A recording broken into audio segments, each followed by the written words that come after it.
Have you ever watched one of those powerful documentaries, the ones that stick with you for days, and just wondered, how do they do that? How do journalists crack open these complex, hidden worlds and make them so incredibly gripping? Well, it turns out there's a formula, a kind of playbook, and today we're going to pull back the curtain and deconstruct it. Every single great investigation starts right here, with a hook. It's almost always a single human voice saying something so raw, so personal, you just can't ignore it. This is a young woman talking about being completely consumed by crystal meth. It's visceral. It hits you. And sometimes that hook throws you headfirst into a world of just immediate life-or-death danger. This isn't some abstract threat. This was said out loud during a KKK ceremony, and it was recorded by an undercover FBI agent. Right away, you know the stakes are as high as they get. Or maybe the hook is a feeling that we can all on some level imagine, that sudden, cold terror of realizing you are completely trapped. This is from a young woman who is trying to get out of a cult in Fiji. That feeling of panic, of lost freedom. That's the hook. And all these examples, they point to the very first part of the playbook. And that's really the whole point. You see, massive, abstract problems, we're talking addiction, extremism, cults, they're just too big for our brains to really process. So to make us care, to make the story feel urgent, investigators have to anchor it in the real lived experience of one person. You have to start small before you can ever go big. Just look at this. These aren't just numbers. They're stories about vulnerability. When we learned that Dominic was 14 and Ashley's sister was only 13, they were just kids. It immediately establishes this foundation of tragedy and shows you how early this all started. And this, right here, this is the emotional core. This testimony is so powerful because it doesn't just focus on the horror of addiction. It actually explains the lure. Dominic helps us understand the why. That feeling of being able to move mountains, that's what makes the drug so seductive and what makes the inevitable crash so devastating. This is the human hook, working perfectly. Okay, so once you're hooked by that personal story, the investigation has to go deeper. It's got to take us behind closed doors, right into the heart of organizations that would do literally anything to keep their secrets buried. And that brings us to the next play, the journey inside. This is the cold, hard process. An ex-FBI agent, Scott Payne, who went undercover in biker gangs and white supremacist groups, laid it all out. It is a systematic game of deception.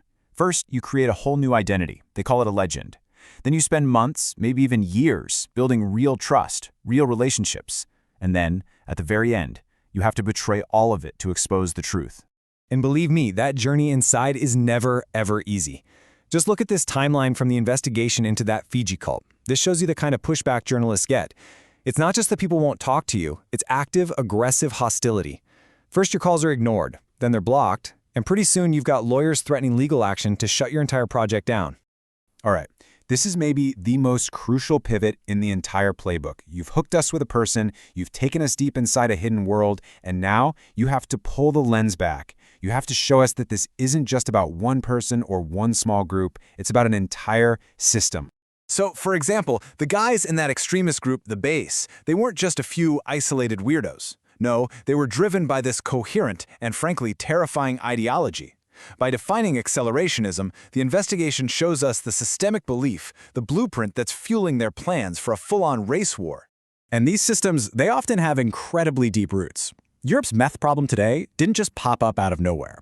It's actually connected to a history where the Nazis were mass-producing the drug to give to their soldiers. This stuff has been embedded in the continent for decades. And from those deep historical roots, a very modern system has grown. You can see the network right here. Czechia is the main production hub, but it's all fueled by chemicals that come from legal cold medicines smuggled over the border from Poland. It's a sophisticated, international supply chain. So, what's the result of a system like that?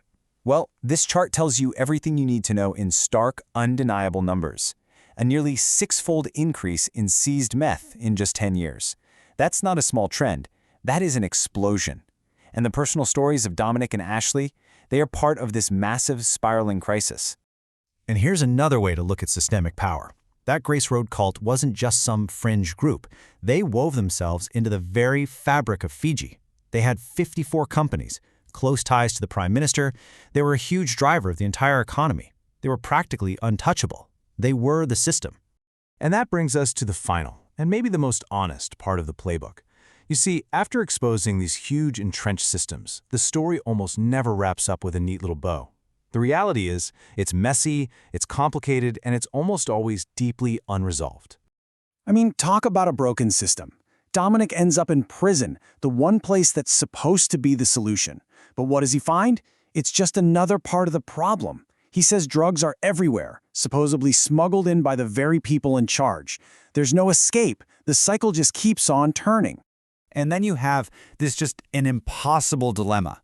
The government in Fiji knows the Grace Road cult is dangerous, but the cult is also this huge employer, a golden goose for the economy. So what do? If you dismantle it, you could hurt thousands of innocent people. There is no simple answer here. All of this shows us that the end of the documentary is absolutely not the end of the story. The guy who founded the base, he's free, operating out of Russia. The leader of the Fiji cult, out on bail, and the cult is growing. And for Dominic and Ashley, recovery is a daily uphill battle. These aren't clean endings, because real life almost never is. And that leaves us with the ultimate question, doesn't it? Maybe the job of these investigations isn't to give us easy solutions. Maybe their job is just to reveal the truth, no matter how complicated or uncomfortable it is.